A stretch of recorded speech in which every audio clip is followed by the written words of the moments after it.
कैसा अनुभव रहा आपको? क्या लगा कि यहाँ के लोगों की क्या समस्या है? देखिए, दरभंगा में लोगों की क्या समस्या है वो तो दरभंगा का जब पूरी पदयात्रा खत्म करेंगे तब पता चलेगा। लेकिन बिहार की जो अभी तक जिन जिलों में मैं गया हूँ वहाँ की जो समस्या है दरभंगा की समस्या उससे बहुत अलग अभी तक नहीं दिखी है। सबसे बड़ी समस्या बिहार में पिछले 11-12 महीनों में ये समझ में आई कि वो बेरोजगारी और पलायन यहाँ का सबसे बड़ा मुद्दा है। अब आप कहिएगा कि ये तो पता ही है पहले से कि यहाँ बहुत बेरोजगारी पलायन है, इसके लिए पदयात्रा की क्या जरूरत है। पदयात्रा से इस समस्या के विकरालता का, इसके सामाजिक आर्थिक पहलुओं की आपकी समझ बनती है। हम लोग को जैसे लगता है सामान्यतः कि पलायन जो है वो गरीबों का मामला है, जो गरीब परिवार के बच्चे हैं वो बाहर मजदूरी करने के लिए पलायन के लिए जाते हैं। सच्चाई ये नहीं है। सच्चाई ये है कि गरीब व्यक्ति तो मजदूरी करने के लिए बाहर जा ही रहा है, जो बिहार के नजरिए से समृद्ध लोग हैं उनके बच्चे भी पलायन कर रहे हैं, चाहे वो पढ़ाई करने जाए या नौकरी करने जाए। जाना सभी के बच्चों को है। इसीलिए कहीं गांव में आप जाइएगा तो 40 से 50% युवा जो है वो बाहर ही रह रहा है, चाहे वो मजदूरी करने गया, पढ़ाई करने गया या नौकरी करने गया। जिन प्रखंडों में, पंचायतों में बाढ़ की समस्या है वहां पर ये पलायन 60, 70, 80% तक है। यही हाल कमोबेश बेरोजगारी का है। हमको आपको लगता है भाई बिहार में तो बहुत बेरोजगारी है, सबको पता है। सिर्फ बेरोजगारी यहाँ के गरीब लोगों का मामला नहीं है। जब हम 15 महीने से चल रहे हैं तो जो यहाँ के समृद्ध लोग हैं, जो बड़े किसान हैं, जो व्यवसायी हैं, वो भी अपने बच्चों के रोजगार के लिए उतना ही मारामारी कर रहे हैं, हाथ जोड़ने को तैयार हैं। जिसको 20-25 बीघा जमीन है वो भी आकर अपने बच्चे के 15,000, 20,000 रुपए के नौकरी के लिए भी हाथ जोड़ने को तैयार है। ये हालत है यहाँ बेरोजगारी पलायन का। दूसरी जो सबसे बड़ी समस्या यहाँ दिखी वो है शिक्षा व्यवस्था के ध्वस्त होने का। ये मैं जो समस्याएं आपको बता रहा हूँ ये वर्ग और जिला स्पेसिफिक नहीं है, ये सर्वस्पर्शी जो 3 समस्याएं दिखी, बेरोजगारी, पलायन, दूसरा शिक्षा व्यवस्था का ध्वस्त होना। बिहार में शिक्षा व्यवस्था बहुत अच्छी कभी नहीं थी। हम खुद सरकारी स्कूल में यहीं से पढ़े हैं, लेकिन हर जिले में, प्रखंड में 1-2 विद्यालय ऐसे जरूर थे जहाँ की आप पढ़ेंगे तो पढ़कर आगे आप बढ़ सकते थे। हर जिले में 1-2 ऐसे कॉलेज थे जहाँ अगर आपका नाम लिखा जाए आप वहाँ से पढ़कर आगे बढ़ सकते थे। पिछले 30-32 साल के लालू नीतीश के राज में शिक्षा व्यवस्था जो है वो पूरी तरीके से ध्वस्त हो गई। जिस प्रखंड में हम लोग बैठे हैं यहाँ लिटरेसी का लेवल है 48%। कई पंचायतों में 4 ऐसे यहाँ पंचायत हैं जहाँ लिटरेसी 35% से भी कम है। 65% लोग आज भी अनपढ़ है, निरक्षर है। कई लोगों को लगता है कि शिक्षा व्यवस्था इसलिए खराब है कि शिक्षक अनुशासित नहीं है, शिक्षकों की गुणवत्ता नहीं है। कुछ लोग कहते हैं कि भैया खिचड़ी बट रहा है इसलिए पढ़ाई नहीं हो रही है। ये समस्या का पूरा विषय नहीं है। अगर सिर्फ खिचड़ी बंटने की वजह से शिक्षा व्यवस्था खराब हो जाती तो भाई CM साइंस कॉलेज में तो खिचड़ी नहीं बट रहा है, पटना साइंस कॉलेज में तो खिचड़ी नहीं बट रहा है, वहां पढ़ाई क्यों नहीं हो रही है? अगर सिर्फ नियोजित शिक्षकों की गुणवत्ता का मामला होता तो जिन कॉलेज में अच्छे प्रोफेसर है जहां नियोजित शिक्षक नहीं, वहां पढ़ाई क्यों नहीं हो रही? कहीं ना कहीं पिछले 20-25 वर्षों में बिहार में समाज और सत्ता, समाज और सरकार दोनों के नजर में शिक्षा अब प्राथमिकता रही ही नहीं है। समाज में इसलिए नहीं है कि लोगों को ये धीरे धीरे लग गया है कि पढ़ाई करने के बाद भी रोजगार तो मिलता ही नहीं है। जब पढ़ने के बाद भी मजदूरी ही करनी है तो पढ़ने का फायदा क्या है? और सरकार ने ये मान लिया है कि भैया पढ़ाने की जरूरत क्या है, जब सारे लोग मजदूरी कर रहे हैं और वोट दे ही रहे हैं तो हम उनको पढ़ाएं क्यों? नतीजा ये हुआ कि समता मूलक शिक्षा नीति बनाने के नाम पर हर गांव पंचायत में विद्यालय के भवन बना दिए गए। जहां भवन है वहां शिक्षक नहीं है, जहां शिक्षक है वहां भवन नहीं है, जहां दोनों है वहां बच्चे नहीं है, जहां तीनों है वहां पढ़ाई नहीं है। पूरे बिहार की शिक्षा व्यवस्था को अगर आप एक पंक्ति में समराइज करें तो यहाँ पर स्कूलों की जो छवि है वो खिचड़ी बांटने के, साइकिल बांटने के सेंटर की है, और कॉलेज की छवि है कि यहाँ से डिग्री मिलता है, डिग्री बढ़ता है। पढ़ाई दोनों में कहीं नहीं हो रहा है। पढ़ने वाला भी जानता है, पढ़ाने वाला भी जान रहा है। इसीलिए जब इस कालखंड का इतिहास लिखा जाएगा इस राज्य का, तो नीतीश कुमार जैसे व्यक्ति के मुख्यमंत्री रहते हुए शिक्षा व्यवस्था के ध्वस्त होने को उनके शासनकाल का सबसे बड़ा काला अध्याय बताया जाएगा। ऐसा इसलिए, मान लीजिए कि कल एक अच्छी सरकार आ जाए तो संभव है कि ये सड़क टूटी हुई आपके सिंघवारा ब्लॉक में सड़क अच्छी हो जाएगी। यहाँ नहर का पानी नहीं पहुंच रहा है, नहर आ सकता है। लेकिन कल एक अच्छी सरकार आ भी जाए तो जो 2-3 पीढ़ी के लोग इस ध्वस्त शिक्षा व्यवस्था से पढ़कर निकल गए, अब उनका जीवन सुधरने वाला नहीं है। कोई सरकार आ जाए, अब उनको शिक्षित समाज के पीछे ही चलना पड़ेगा। ये दोनों के बाद जो तीसरी सबसे बड़ी समस्या दिखी वो है किसानों की बदहाली का। एक पंक्ति में अगर मैं आपको किसानों की हालत यहाँ बताऊं, गांव देहात में जो लोग बताते हैं कि पहले जो खेती किसानी करने वाले लोग थे बिहार में, वो 2-4-5 वर्ष खेती किसानी करने के बाद कुछ पैसा बचाकर 1-2 कट्ठा जमीन खरीदते थे। आज हालात ये है किसानों का कि अगर आपके घर में कोई नौकरी नहीं करता है, आपके पास कोई बिजनेस व्यवसाय नहीं है, आपके घर में कोई शादी विवाह लग जाए, कोई बीमार पड़ जाए, तो किसान को 1-2 कट्ठा जमीन बेचे बगैर उपाय नहीं है। और किसानों की बदहाली के यहाँ 3 कारण हैं। पहला कारण ये है कि यहाँ बिहार देश का एकमात्र शायद ऐसा राज्य है, बड़ा राज्य, जहाँ भूमि सुधार को लेकर पिछले 75 साल में कोई काम नहीं किया गया। नतीजा ये हुआ है कि 1/3 से ज्यादा जमीन उसका मालिकाना हक डिस्प्यूटेड है, पता ही नहीं है कि उसका मालिक है कौन। इसीलिए जो आप समस्या देखते हैं कि दाखिल खारिज में कोई 15,000 रुपया ले रहा है, कोई 12,000 रुपया ले रहा है, वो इसलिए कि जमीनों के मालिकाना हक को लेकर कोई क्लैरिटी नहीं है, उसकी कोई व्यवस्था नहीं है। जो नीचे कर्मचारी है और कर्मचारियों के साथ घूमने वाले जो दलाल हैं, जिसको अटर्नी लोग यहाँ कहते हैं, उन्हीं के भरोसे है कि जमीन का मालिक कौन है। दूसरा, 1/3 जमीन तो वैसे बर्बाद हो गई। दूसरा, यहाँ जो जल संसाधन का जो प्रबंधन है, आधी जमीन बिहार में ऐसी है जहाँ बाढ़ आती है या आने की संभावना होती है। इसकी खूब चर्चा भी होती है। कई बार लोग कहते हैं भैया बाढ़ आता है इसलिए यहाँ किसान की हालत खराब है। वो समस्या का एक पहलू है। 50% जमीन में बाढ़ से का प्रभाव है, लेकिन जो बाकी बचा 50% जमीन है, उसमें आधी से ज्यादा जमीन या तो सूखे से प्रभावित है या वहां जल जमाव का बड़ा मामला है। मधुबनी, दरभंगा में भी आप देखेंगे कोई ऐसा प्रखंड पंचायत नहीं है जहां 2-4 हजार एकड़ जमीन जल जमाव से नहीं प्रभावित है। तो आप जब सड़क पर चलते हैं तो एक साइड लोग बताते हैं कि सूखा है और दूसरे साइड जल जमाव है, जहाँ की एक ही फसल हो रही है, वो भी खेती नहीं हो रही है। अभी बगल का जिला मधुबनी है, आपके यहाँ भी मखाने की खेती होती है। मधुबनी बिहार का जलकर का सबसे बड़ा जिला है।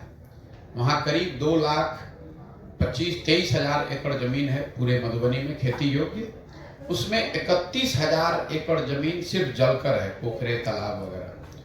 31,000 एकड़ जो जलकर है, उसमें से 85% तालाब और पोखरे बंद पड़े हुए हैं, उसमें कोई काम नहीं हो रहा है, उसमें कोई उसका कमर्शियल यूटिलाइजेशन नहीं हो रहा है। और तीसरी जो किसानों की सबसे बड़ी समस्या है, जिसकी वजह से किसान यहाँ बदहाल है, वो है फसल के दाम का उचित दाम न मिलना। अभी धान की कटाई हो रही है, 2150 रुपए धान का सरकारी मूल्य है, और आपके जिले में भी लोग 1700-1600 में धान अपना बेच रहे हैं।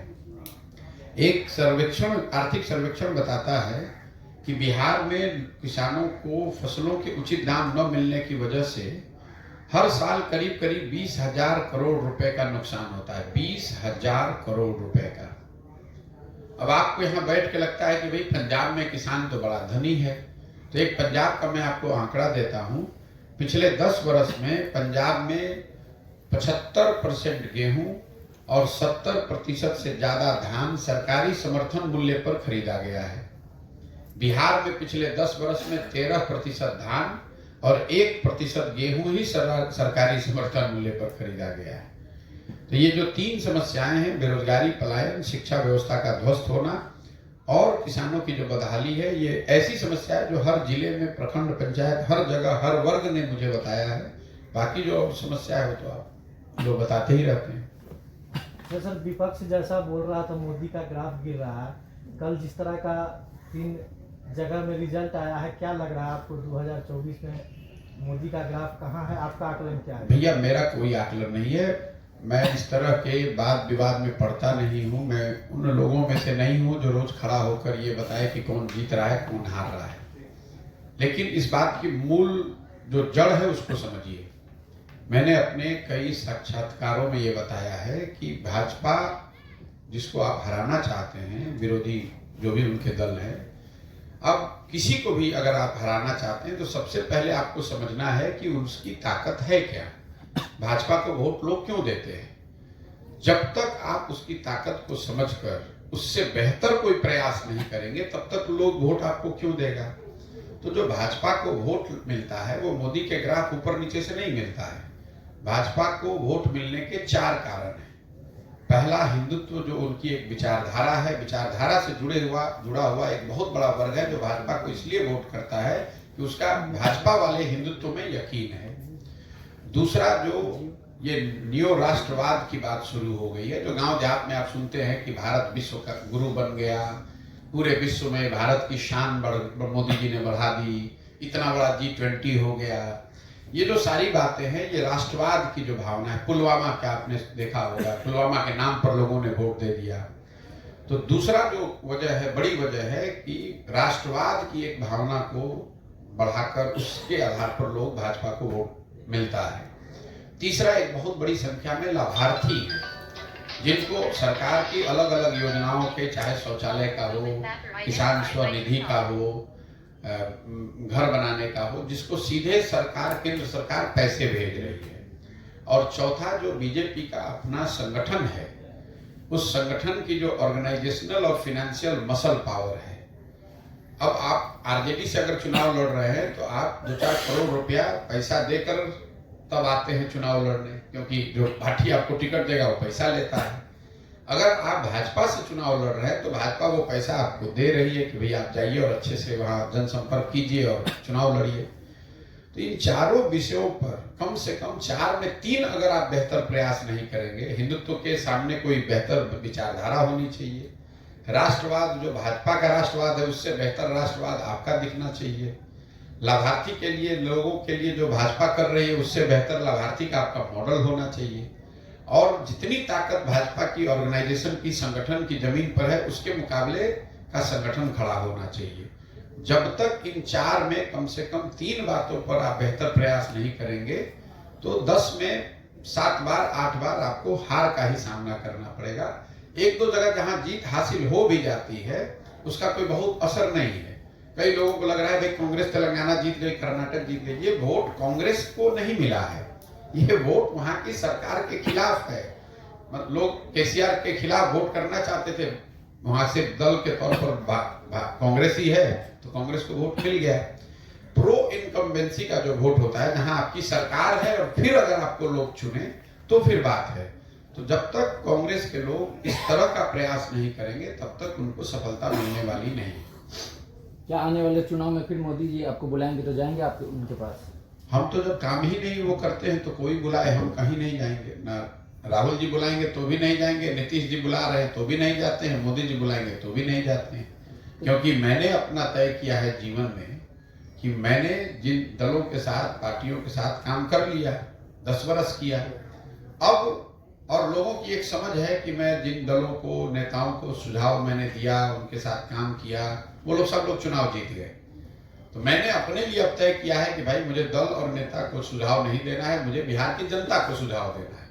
ये आपको लग रहा है कि पहले प्रशांत किशोर कुछ दूसरा काम करते थे, अब दूसरा करते हैं। हम वही काम कर रहे हैं जो पहले करते थे। पहले दलों को, नेताओं को सुझाव देते थे, उनकी मदद करते थे। अब हम वो काम बिहार की जनता के लिए कर रहे हैं। और मुझे इससे कोई मतलब नहीं है कि भाजपा जीत रही है, कि आरजेडी जीत रहा है, कि कांग्रेस जीत रहा है, कौन जीत रहा है, कौन हार रहा है, ये मेरा विषय नहीं है। मेरा विषय है कि बिहार की जनता जीतनी चाहिए, हमारी स्थिति सुधरनी चाहिए। मोदी जी जीत गए, 10 साल से जीते हुए हैं, तो उससे बिहार से पलायन तो नहीं रुक गया, उससे बिहार की बदहाली तो नहीं खत्म हो गई, बिहार के बच्चों का भला नहीं हुआ। उससे पहले यूपीए की सरकार थी, कांग्रेस की सरकार थी, उससे तो बिहार का कुछ भला नहीं हुआ। जब तक बिहार के लोग अपनी चिंता नहीं करेंगे, अपने बच्चों की चिंता नहीं करेंगे, तब तक मोदी जीते कि राहुल जीते, उससे कोई फर्क नहीं पड़ने वाला है। आपका और हमारा जीवन सुधरने वाला नहीं है। तमिलनाडु आज देश में सबसे अग्रणी राज्यों में है। तमिलनाडु में तो कभी भाजपा का, मोदी जी का शासन नहीं रहा है। तमिलनाडु में कांग्रेस आज 40, 50, 60 वर्ष से नहीं है, तो तमिलनाडु सबसे आगे का राज्य कैसे बन गया? जब देश आजाद हुआ तो तमिलनाडु और बिहार दोनों बराबर के राज्य थे। तमिलनाडु आगे इसलिए हो गया कि वहां के लोगों ने प्रयास किया, एक व्यवस्था बनाई, वहां आंदोलन हुआ, समाज द्रविड़ियन आंदोलन के नाम पर जगा, इकट्ठा हुआ, उन्होंने अपने बच्चों को पढ़ाई पर ध्यान दिया।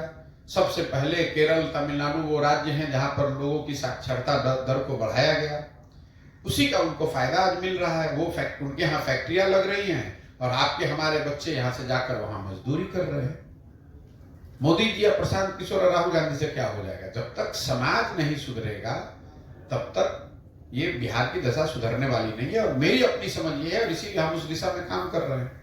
सर, नीतीश कुमार की भूमिका को कैसे देख रहे हैं? आने वाले चुनाव में क्या उनका ग्राफ रहेगा, जनता में किस तरह का? आप बहुत देखना चाहते हैं। नीतीश कुमार की क्या भूमिका हुई? कोई भूमिका नहीं है। नीतीश कुमार की राजनीतिक जीवन का ये अंतिम दौर चल रहा है। कुछ महीने, चाहे वो लोकसभा चुनाव तक चल ले या लोकसभा के चुनाव के बाद कुछ और महीना चल लेगा। अब उनके लंबे राजनीतिक जीवन का पटाक्षेप होने का समय आ गया है। ये बिहार के पत्रकार और यहाँ पर राजनीति करने वाले लोग, चूंकि आपके वो मुख्यमंत्री हैं तो आपके लिए महत्वपूर्ण है, आप चर्चा करते रहते हैं। देश के राजनीतिक परिदृश्य में नीतीश कुमार की न कोई भूमिका है, न कोई महत्व है, न ऐसा है कि नीतीश कुमार के आने जाने लगने से कुछ स्थिति बदलने वाली है। आप बताइए, नीतीश कुमार जी अगर बंगाल में चले जाएं तो किसको जिता देंगे, किसको हरा देंगे? अरे उनका तो अपना ठिकाना बिहार में नहीं है। हमने आपने मोदी जी के ग्राफ के बारे में कहा, हमने अभी से 1 महीना पहले एक बात बताई, आपको दोहरा देता हूं। मैंने जीवन में सिर्फ एक बार चुनाव से पहले बंगाल में कहा कि भाजपा को यहाँ 100 सीट नहीं आएगा। जब पूरा देश कह रहा था कि भाजपा को 200 सीट आएगा, मैंने कहा कि भाजपा को 100 सीट नहीं आएगा, अगर आएगा तो हम संन्यास ले लेंगे। इतने विश्वास से मैंने कहा था। भाजपा को बंगाल में 77 सीट आया है। मैं इतने ही विश्वास से आपको ये कह सकता हूं कि आने वाले लोकसभा चुनाव में नीतीश कुमार की पार्टी जदयू को 5 सीट भी नहीं आएगा। अगर आएगा तो हम बिहार की पूरी जनता के सामने खड़े होकर माफी मांगने को तैयार हैं, गलत आकलन करने के लिए। नीतीश कुमार की क्या भूमिका है? नीतीश कुमार को वोट देने वाला कौन बचा है बिहार में आज? आप पत्रकारिता करते हैं, नीतीश कुमार की ना इमेज बची है, ना कोई उनका संगठन है, ना कोई नीचे प्रभाव है। जनता त्राही त्राही करी हुई है। 42 विधायक का नेता जोड़ तोड़ करके कभी भाजपा के साथ, कभी लालटेन के साथ कुर्सी पर बैठना एक बात है और वोट लेना अलग बात। सर, आपने जो मधुबनी में भी यात्रा पूरी की है, दरभंगा में प्रवेश किया है, यहाँ की जो मूल समस्या है किसानों की, हर साल बाढ़ आती है, जल जमाव रहता है, इसके निदान के लिए अब तक आपको क्या समझ में आया कि अब तक की जो सरकारें हैं जो इसके निदान के लिए काम नहीं की, जिन पे काम होना चाहिए? इसलिए नहीं किया। मैं आपको एक चीज बता दूं, बिहार, मैंने बताया कि जो जल संसाधन में कुप्रबंधन है, अभी आप ही के जिले के मंत्री हैं जो जल संसाधन विभाग के मंत्री हैं। आपने पत्रकार होने के नाते आपको एक जानकारी दे रहा हूं, आप इसको याद रखिएगा। बिहार में चाहे गठबंधन किसी का हो, सरकार किसी की बने, जल संसाधन विभाग जो है वो उसी के पास रहता है जिसका मुख्यमंत्री होता है। क्यों? क्योंकि ये चोरी करने का सबसे माकूल विभाग है। सड़क में भी चोरी हो रही है, भवन में भी चोरी हो रही है, दूसरी योजनाओं में भी चोरी हो रही है। लेकिन अगर सड़क में चोरी कीजिएगा तो कम से कम जनता को ये दिखेगा कि ये सड़क खराब बनी है। जल संसाधन विभाग ऐसा विभाग है जिसमें हर साल करोड़ों रुपए की चोरी होती है और उसको कागज पर लिख दिया जाता है कि बाढ़ आया, सब बह गया। उसका ना कोई जांच हो सकता है, ना आप उसको पकड़ सकते हैं, ना जनता को दिखता है। तो जल संसाधन विभाग बिहार में पैसा वसूली का सबसे बड़ा विभाग है। इसीलिए वो चाहे नीतीश कुमार हो कि लालू जी हो कि भाजपा, जो भी मुख्यमंत्री रहता है वो जल संसाधन विभाग नहीं छोड़ता है। तो जब जिस विभाग में को आपने लूट का, पैसा उगाही का अगर आप उसको केंद्र बना दीजिएगा तो स्वाभाविक तौर पर वो दिक्कत आएगी। दूसरी बात यह है कि जल संसाधन को लेकर बिहार में कोई वैज्ञानिक नजरिए से प्रयास नहीं किया गया। एक होलिस्टिक सोच जो है कि जो पानी है, पूरी दुनिया में लोग बता रहे हैं कि अगला जो विश्व युद्ध होगा, अगर कभी हुआ, तो पानी के मुद्दे पर होगा। पानी की इतनी कमी है पूरे देश में और पूरे विश्व में। जिस राज्य में पानी की बहुतायत है, पानी बहुत ज्यादा है, उसको आप प्रबंधन नहीं कर पा रहे हैं। तो मैंने जैसा आपको बताया कि रोड के एक किनारे पानी साल भर लगा हुआ है और दूसरे किनारे का जो खेत है वो सूखे से प्रभावित है। जलकर यहाँ है, लेकिन उन पोखरों का, उन तालाबों का कोई उपयोग नहीं है। मैं जब मधुबनी में आया तो मैं आपको एक जानकारी देना चाहता हूँ। मेरा एक दोस्त है अमेरिका में, उसने एक वीडियो बनाकर भेजा कि मैं मधुबनी का, बिहार का मखाना अमेरिका में यहाँ वॉलमार्ट के स्टोर से खरीदने आया हूँ और उसका दाम बिहार में देश के करेंसी में 8,000 रुपये प्रति केजी हुआ।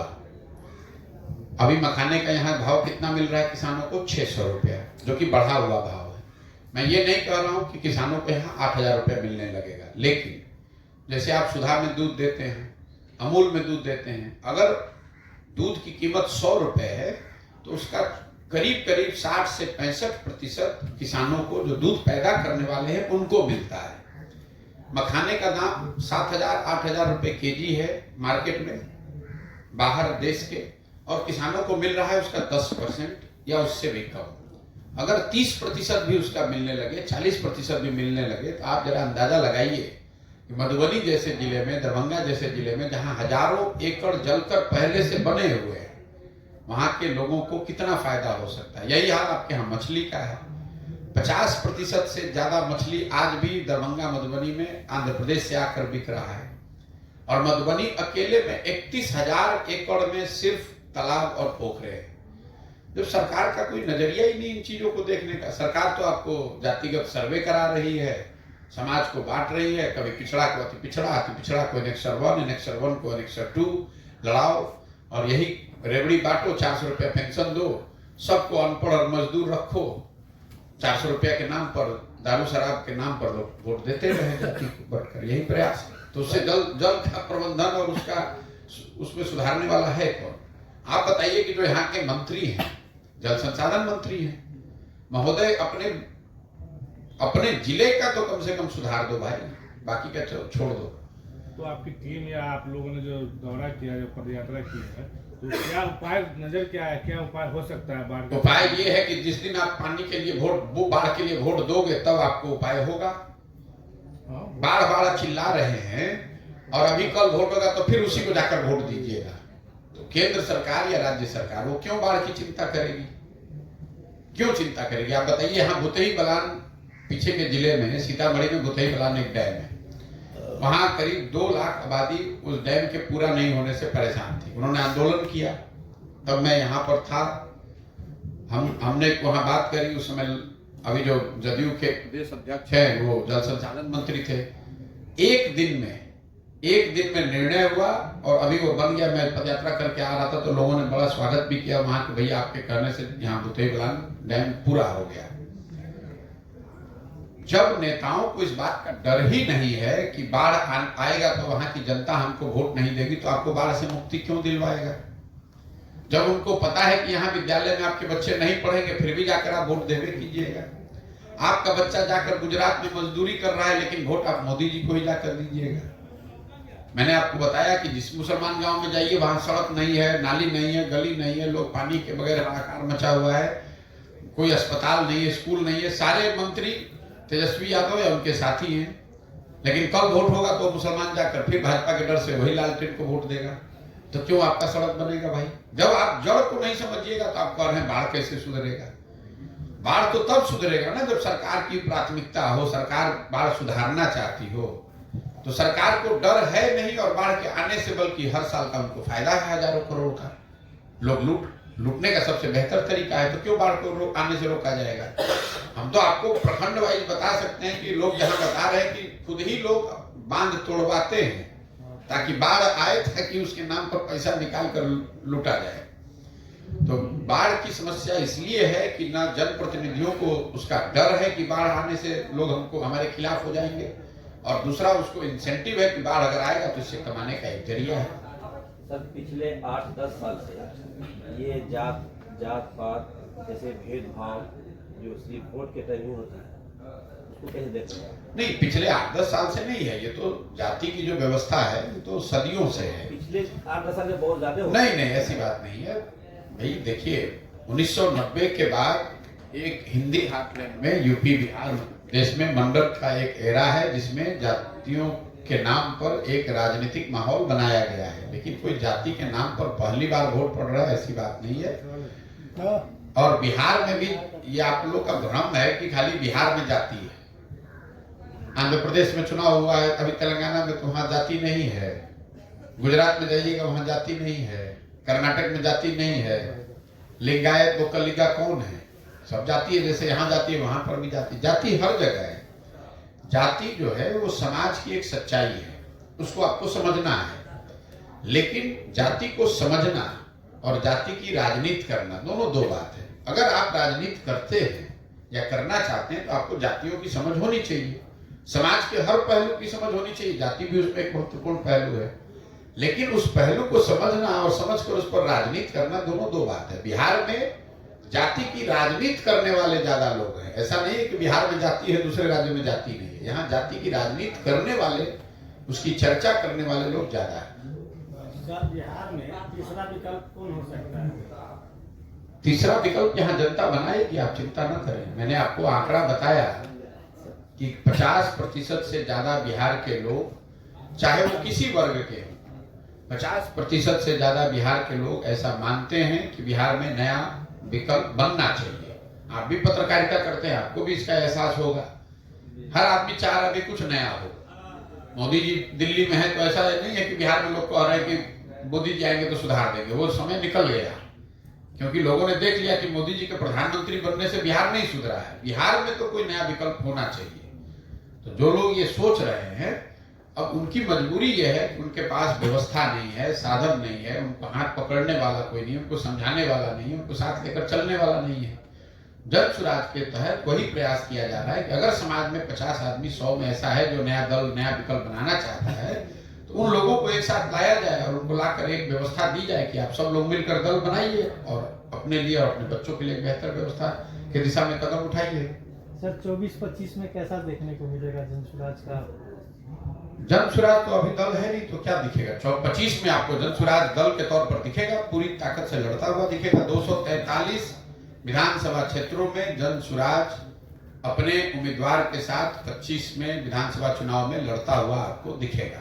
सर, बिहार में दारूबंदी को आप किस तरीके से देखते हैं? दारूबंदी को मैं नीतीश कुमार की हठधर्मिता और उनकी अज्ञानता का परिचायक मानता हूं।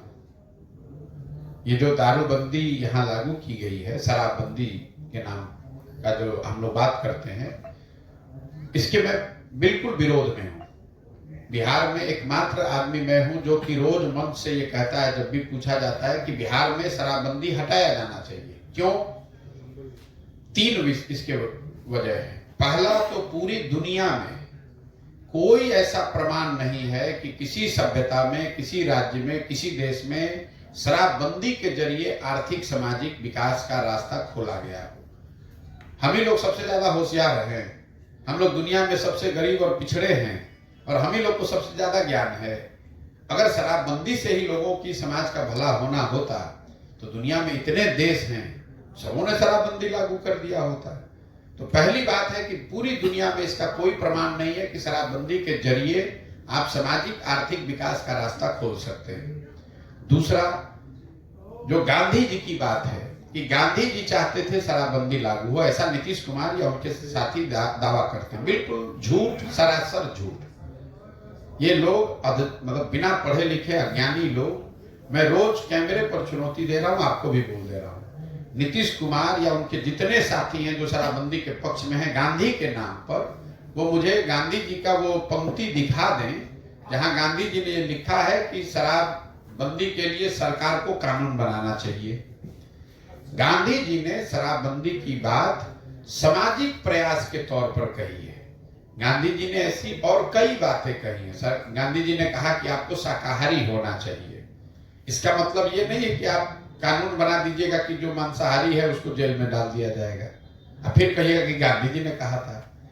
गांधी जी ने कहा शराब पीना बुरी बात है, नहीं होना चाहिए और इसके लिए सामाजिक प्रयास होना चाहिए। सरकार को भी समाज के स्तर पर प्रयास करना चाहिए।